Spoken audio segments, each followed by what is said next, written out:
रुद्रप्रयाग रतोड़ा के प्राचार्य महोदय और यहाँ पे मंच का संचालन कर रही है मेरी बड़ी बहन मैडम चंदानी और उपस्थित यहाँ पे डाइट के समस्त कर्मचारी वर्ग और तीनों ब्लॉकों से पहुँची हुई है जो हमारी अध्यापिका बहनें।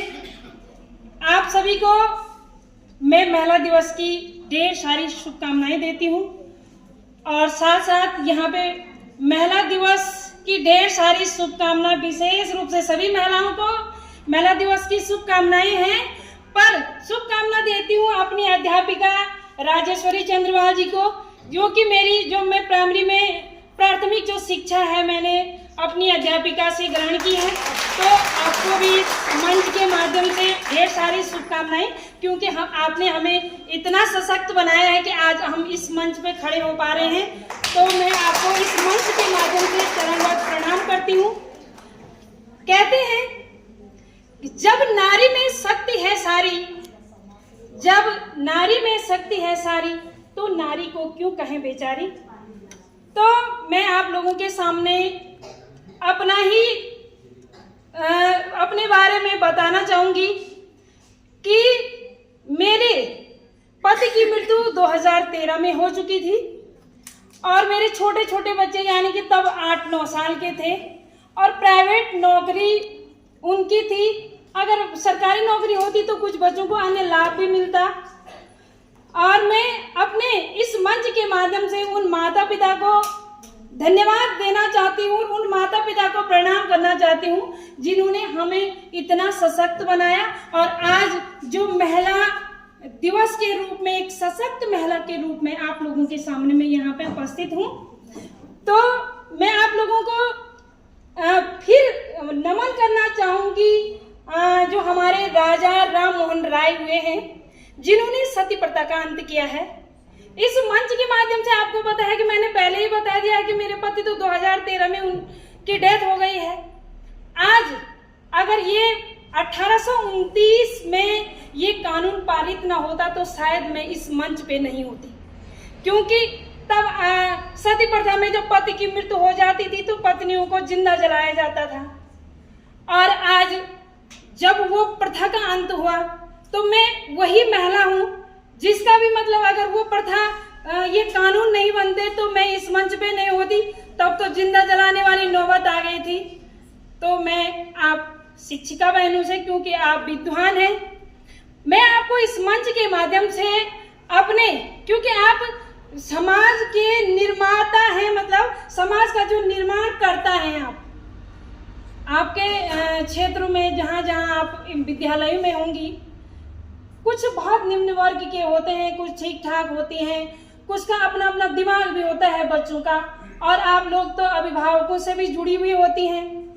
तो उन अभिभावकों को अपने अभिभावक संघ की बैठक के दौरान बेटियों को सशक्त बनाना आप सिखाती हैं और सिखाती होंगी। और मैं इस मंच के माध्यम से भी आपको कहना चाहूंगी कि उन परिवारों को, उन माताओं को, उनके जो अभिभावक उनके पिता हैं, माता हैं, उनसे आप बेटियों, क्योंकि ये दिन भगवान न चाहे किसी के साथ ऐसा हो, पर जब हमारी बेटियां सशक्त होंगी, जब वो अच्छी पढ़ी लिखी होंगी, समाज में अच्छा काम करेंगी, तो कल के दिन में किसी के साथ कोई भी घटना अगर हो जाती है तो वो मतलब हार नहीं खाने वाली है।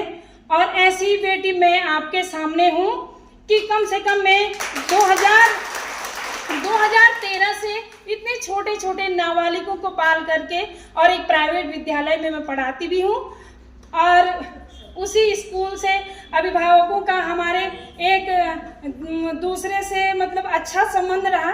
भाई अध्यापक तो एक ऐसा समाज का एक ऐसा निर्माण करता है जो स्वार्थ होता है ना, माँ पिताजी का स्वार्थ होता है कि अगर हम अपने बच्चे को पढ़ाएंगे और जब मैं बूढ़ा हो जाऊंगा तब हमारा बच्चा हमारे काम आएगा, होता है। मेरा यह है कि मेरे विषय में मेरा छात्र कितनी से कितनी बहुत ज़्यादा अच्छी नंबर लाता अन्य विषयों के हिसाब से।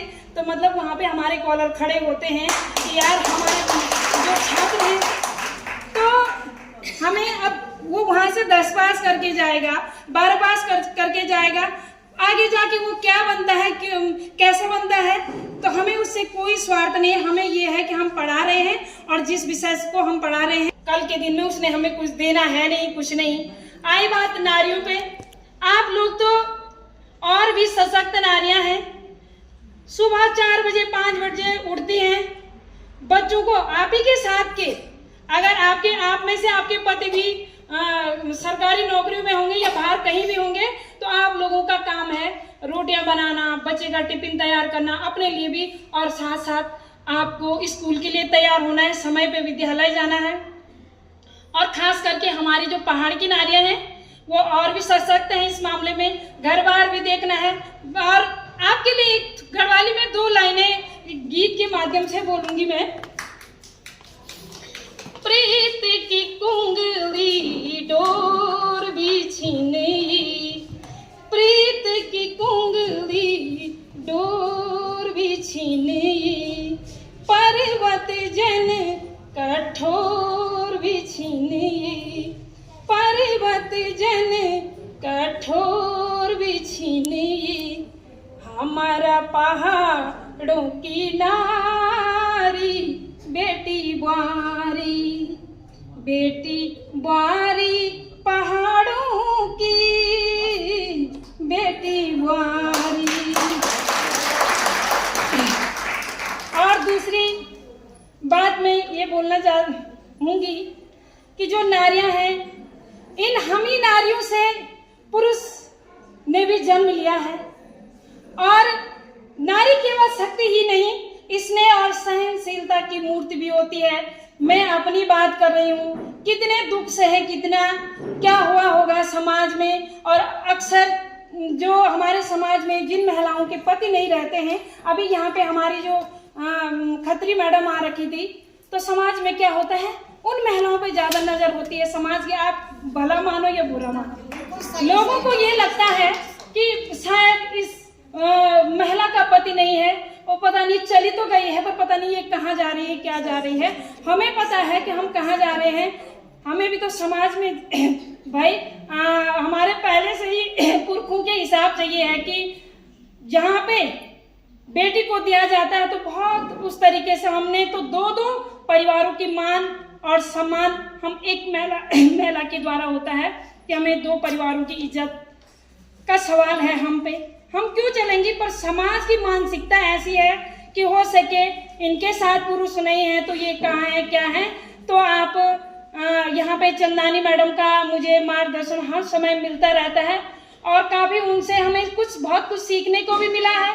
और शायद आप लोग जहाँ पे ये कई महिलाएं, मैंने यहाँ पे पढ़ाई के साथ साथ, पढ़ाने के साथ साथ आप इतने अच्छे प्रोग्राम कर रहे हैं छोटे छोटे बच्चों के। हमने यहाँ पे कुछ वो प्रदर्शनियां देखी हैं कि कहाँ कहाँ कौन बच्चा किस क्षेत्र में काम कर रहा है।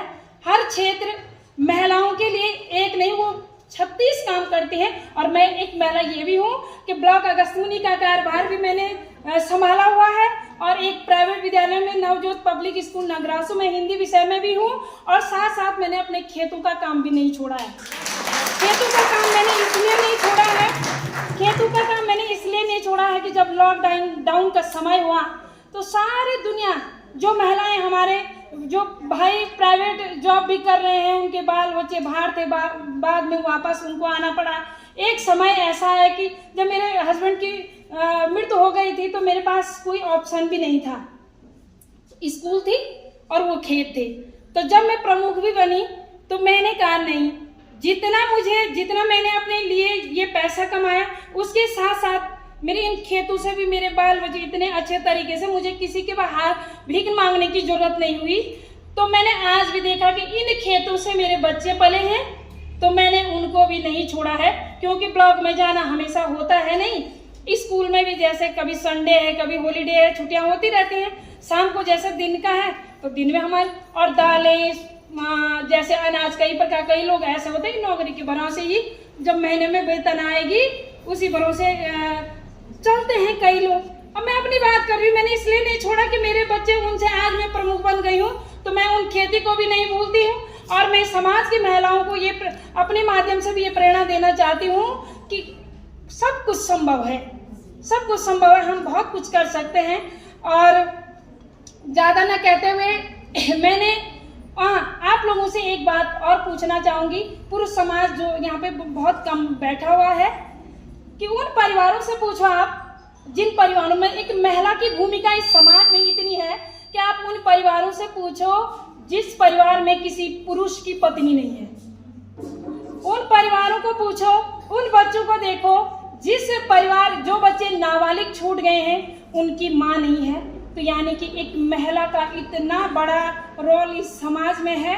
ये महिला सच में महान है और सभी महिलाओं को मैं तहे दिल से सैल्यूट करती हूँ और धन्यवाद देती हूँ।